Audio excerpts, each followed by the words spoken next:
There is a recent 2025 horror film called The Monkey that's gotten a lot of buzz. I've heard some pretty good things about it. It's already had its theatrical run, and it made a pretty good bit of money in comparison to its budget.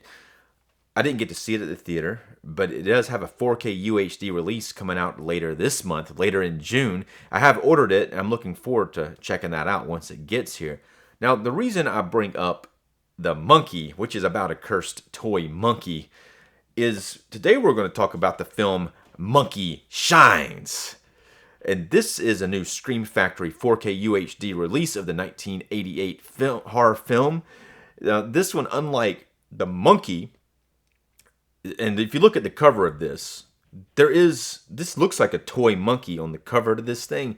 I remember going into the video stores back in the day and seeing the VHS cover to that sitting there on the shelf, and I really stood out to me. Like a lot of them actually stood out to me, but this one too. Just the design, this monkey toy, it kind of reminded me of maybe it was going to be something like Child's Play or the Puppet Master films, where there was a toy monkey that just came to life and had like a blade and was going to go after some people. And that would have been pretty cool. Maybe that's what the Monkey 2025 is about, but that is not what Monkey Shines is about. Now, Monkey Shines is a much more thought-provoking film. I hadn't seen Monkey 2025 yet. That one may just blow your brain. It's so thought-provoking. But this one is more cerebral than that type of horror movie, like toy coming to life and slaughtering people. But we're going to talk about this film. We're going to talk about the plot of the film, which involves a real monkey and not a toy monkey. We're going to talk about that here. We're going to talk about the 4K transfer. We're going to talk about my impressions of it. I'm going to show you the packaging. If you will do me a favor and go ahead and like this video. I'm Dave Watkins, Watkins Films. Now, Monkey Shines was directed by George R. Romero. Yes, that George Romero that you're thinking about, who directed Night of the Living Dead, and also a lot of other zombie films like Dawn of the Dead. But unlike these films, this film is a lot more psychological. There's a lot less violence in it. There is violence to be seen here, but it's not the same type of like violence as zombie violence. But this, I remember first seeing Monkey Shines. I believe I saw it on TV. I think it came on regular TV, and it was edited. Not that there's a lot of gruesome gore stuff to be edited in this film. Now, there is a pretty good bit of the F-bomb dropped in here. Like, the F-bomb's dropped a surprisingly amount of times, but it's done in an effective way. But that by itself is going to make this film rated R. But it does have some violence, but it's not as gruesome as most of his other zombie films. Now, I think my first impression of this film, actually I know it was, that it was a little light. As far as the horror aspects of it and the amount of people that get killed, but it is one of those. It is more of a slow burn character study, which we're going to talk about the plot here in just a bit. I'm not going to dive deep into the plot, but I'm going to tell you just like the kind of surface level stuff about the plot. But it does. There is some kills. Most of them are near the end. There's a few earlier, but most of the gruesomeness happens near the end. But there is a pretty good bit of tension and some fairly brilliant suspense near the end of it, in almost like an Alfred Hitchcock type of way. I think when the film first comes on, the first few shots of the film, it's like outside of a house, and you're seeing the credits and things of that nature. And at first, it's kind of like, okay, this kind of looks like it could be a made-for-TV film, but it's not. It did have a theatrical release, and as it gets further into it, you see the dynamic shots that George Romero was working with, and it looks a little bigger later on. But at first, there's a few things that happen earlier on that kind of make you think, okay, this doesn't have too much of a budget. But once you see those monkeys, the monkeys themselves, so that there's a lot of monkey in this film, and like real monkey. And apparently George Romero had a lot of trouble with those scenes, and it caused the film to go over budget because he had to shoot so much film to cover the amount of monkey shots that were in the film. It's really like there's some other monkeys, but there's a main monkey who's the monkey, the monkey, not this monkey, but there's a monkey in the film that it shows a pretty good bit. Now I must say, I do think this 4K UHD transfer does bring a new life to this whole endeavor. A little bit about monkeys. I read a story one time. Now this really bothered me.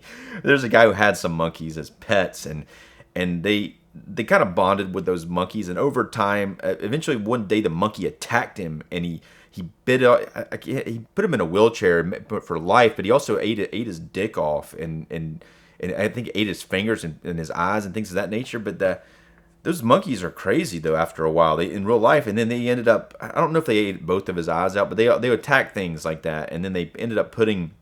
They took the monkeys and they put them in a zoo, and the guy actually came.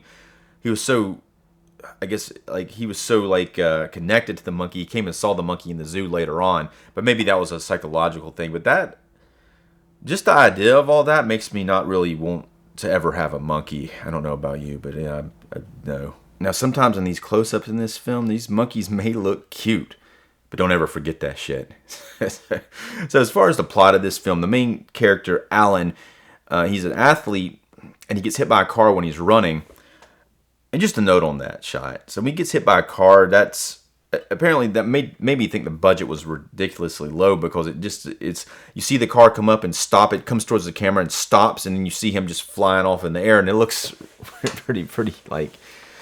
It looks pretty cheesy, but that causes him to be paralyzed basically he's paralyzed for life, according to the doctor here, and he can't move his legs or his arms. He can only move his neck up, and so he's pretty much trapped in his own body, and that leads a lot to some of the horror that happens during the film about you not being able to move and then things happening to you, and it's quite effective when that sort of thing happens. But he's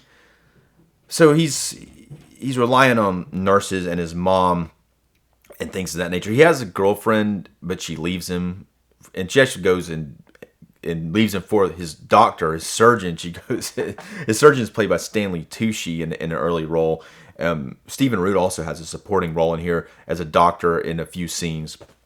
Both of those guys are fantastic in the film, but they don't have huge parts, but they have substantial parts. I think they have a few scenes each. So Alan's friend Jeffrey works for this genetic lab where he's experimenting on monkeys, and he's got this serum. He's trying to make these monkeys smarter, and he's doing some experiments on them. And what he does is he wants to have this monkey come and stay with Alan to kind of help him. And he gets his other girl involved, who is kind of the love interest later on, but she works with monkeys and she trains monkeys.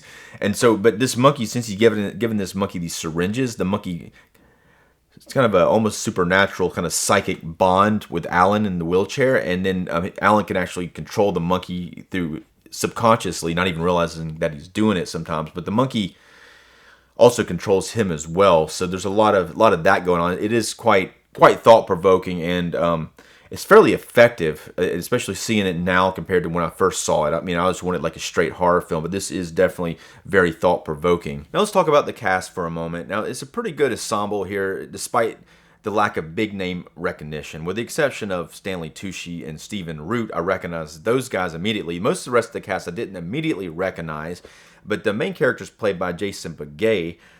He gives a fairly surprisingly strong performance here with a lot of emotional depth, having to be restrained in that wheelchair, and most of his acting is from here up, and just all this like shitty stuff happens to him, and having to go through all of that, and goes through different stages, including sometimes anger, especially him having to deal with this obsession with the monkey and just becoming very, very like emotionally invested in that. And it's a little hard to take in some instances when you're watching this film, because just so much bad stuff happens to this character that you're like, man, this is messed up. But luckily, not once, but like the Melanie character, the monkey trainer, once she becomes more involved with him, there is some hope, and that gives it hope for the future for this character. Now, Kate McNeil plays that character, and she did a really good job here. She's very likable, and I was very convinced that she was doing the work that she was doing, and she does bring a lot of hope to the film.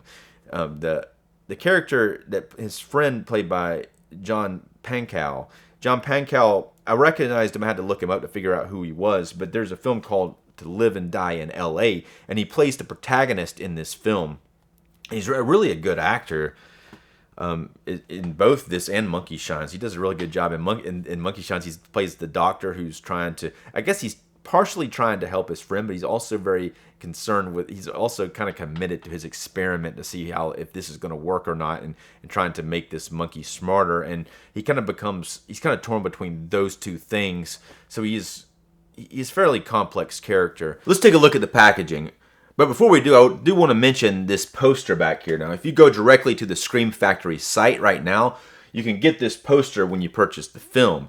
They'll eventually run out and they won't have any more posters, but right now on their site you can get them. And so here's what you get, though. There isn't, like, often sometimes with Scream Factory they will make original artwork. They didn't do it this time. This is just the original theatrical movie poster.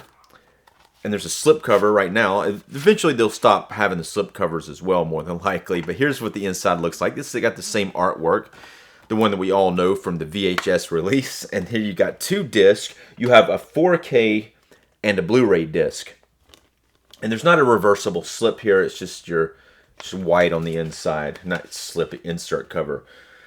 So it's interesting, and I do like it that they provide a Blu-ray. So that way you can compare the difference between the 4K and the Blu-ray release. Now they both have the same transfer on them. I'm going to read you about the transfer real quick. And what it says is new 4K restoration from the original camera negative, presented in Dolby Vision for the 4K. Now the Blu-ray isn't going to have Dolby Vision or HDR. It says on the Blu-ray, it says a new 4K restoration from the original camera negative. So they both have that same transfer, and it looks really damn good in both versions. I was fairly impressed by the looks of it. Now the 4K is going to have an uptick in quality to the Blu-ray, but in general on the transfer, especially in the 4K, you see a lot of detail in the faces, and also, you know, there's a monkey in this thing. The name of that monkey's name is Ella, the main monkey. But that monkey, you see that monkey a lot. You see a lot of close-ups of it, and its fur, it really looks terrific, especially in 4K. Now, the big difference is the Dolby Vision between the 4K and the Blu-ray. And that Dolby Vision does make a difference to me. When you look at the Blu-ray, you look at the skin tones on the Blu-ray, they look a lot more saturated. They're a lot more, like, they look, I guess, maybe brighter. But if you look at the 4K with the Dolby Vision, they look to me more lifelike. They look more like skin tones would really look, and less saturation. As far as the black balance here, the black levels, they look really good. I think that there's not any black crush here, and those levels look very, very natural throughout. And there's some exterior night scenes. Even in those scenes, everything, you can see really good shadow detail and things of that nature. There's these point of view camera scenes where the main character's seeing through the eyes of the monkey. The monkey goes through the house, and it's like point of view, and that's some of the cooler shots of the film. I think in general, this is a 1988 film, so you have that type of, the type of 80s look to the locations, which is more of a dark kind of brown a lot of times, but those interior locations do look natural. They look authentic to me. The skin tones all look natural and very organic. Now, as far as the film grain, I think it looks really good. It is there, but it looks very filmic to me. I don't feel like they've doctored this up. It doesn't say anything about there being like a restoration or anything to that nature. So it doesn't look like there's been any scrubbing. So it all looks like it looks natural. But I didn't see like there's like not a wall of film grain between you and the movie. So I could see everything pretty good, and I didn't notice the film grain as like without looking at it. It wasn't like distracting. So I think it is there, but it's there in the right way. It's very respectful to its source material. I think Scream Factory did a really terrific job with this 4K transfer. If you've never seen Monkey Shines or vaguely remember it from a long time ago, this is the way to watch it. This new 4K transfer is quite vivid, and those colors just kind of will pop out at you. Let's go ahead and rate the film. I'm going to rate this on a scale from 1 to 5. 1 being the lowest and 5 being the highest. I'm going to give Monkey Shines from 1988. I'm going to give the film itself a 3.5-star rating. I think it is a very strong psychological thriller. The connection between this guy and the monkey that eventually goes to shit is quite a sight to see, and it's definitely is better than I remembered it being, as far as how the, I guess, the thinking type of the movie part of it.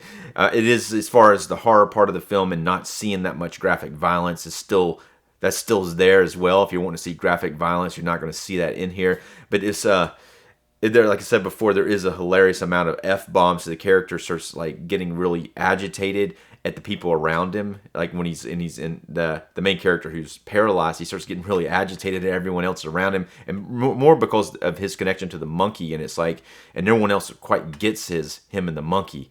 So he like starts cussing them out and stuff. It's actually pretty hilarious. I was laughing myself. It's not meant to be funny, but I still thought it was hilarious. As far as what Scream Factory has delivered here with this 4K transfer, I have no choice but to give it a 4-star rating. It's that I would have liked to have seen some new artwork or something a little more fancy with all the swag, but I still think that the most important thing to me is that 4K transfer. There's some bonus extras on here. This is a Scream Factory's collector's edition, but it's really, and you tell me, what does it take to become a collector's edition version of Scream Factory? I don't quite understand. I used to think it had something to do with the artwork being new, or maybe more bonus features, or I don't know what the rules are with that. Now, like recently, they put out like, let's say, Time Cop and then RoboCop the remake without a collector's edition, and sometimes some of the not collector's editions will actually have new special features. So I don't know. Anyway, it's a little confusing to me, but you guys, if you know, let me know. And if you would do me a favor and go ahead and like this video, subscribe to my channel. I'm Dave Watkins. Thanks for watching.